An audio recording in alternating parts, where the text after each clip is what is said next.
sevniški sosed, ponavadi je bil junija. Se ti zdi zdaj septembrski bolj žalosten, ker junijski je bolj, ne vem, spomladanski, zdaj pa jesenski? Ja, mogoče, ker je konec počitnic, ne, ampak drugače je pa zelo fajn, da je, mogoče pa, da je lažji začetek sezone, potem, če je zdaj malo bolj fešte na ulici, tako da kar pozdravljam, da je septembra, no. Kaj pa tebe čaka septembra, boš počivala ali imaš kakšno akcijo? Jaz sem že v akciji, jaz ne počivam sploh, ne.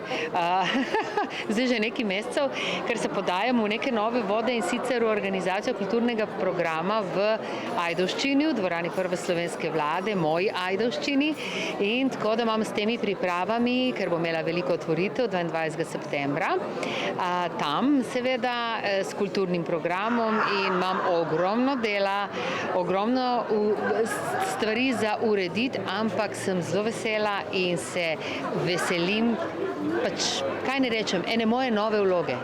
In kako zapoje srce, ko se vrneš v Ajdušno? Meni bi tudi, če bi se lahko v Gorico. Ja, veš, da mi vedno zapoje srce, ne. Tako, ko vedno rada rečem, ko za moškega rečemo prvega ne pozabiš nikoli, je tudi, da rojstnega kraja ne pozabiš seveda nikoli. Tam narediš prve korake, prve besede izrečeš, prve pesmice odpoješ, prvič se zaljubiš, prvič se poljubiš, ne. In tako, da to absolutno ostane kot en poseben kraj v mojem srcu. In zdaj sem nekako videla, šla sem v svet, nekaj sem naredila sebe, ne, bi rekli, no in zdaj pa sem nekako čutila, da mogoče pa moram mojemu rojstnemu kraju nekaj vrniti.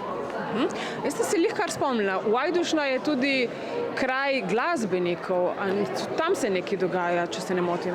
Ja, zdaj se dogaja tale zgodba generacij in zdaj bo izšel tudi en zbornik vseh nas z Vipavske, zgornje Vipavske doline, ki smo kakorkoli kaj glasbeno ustvarjamo in tako naprej.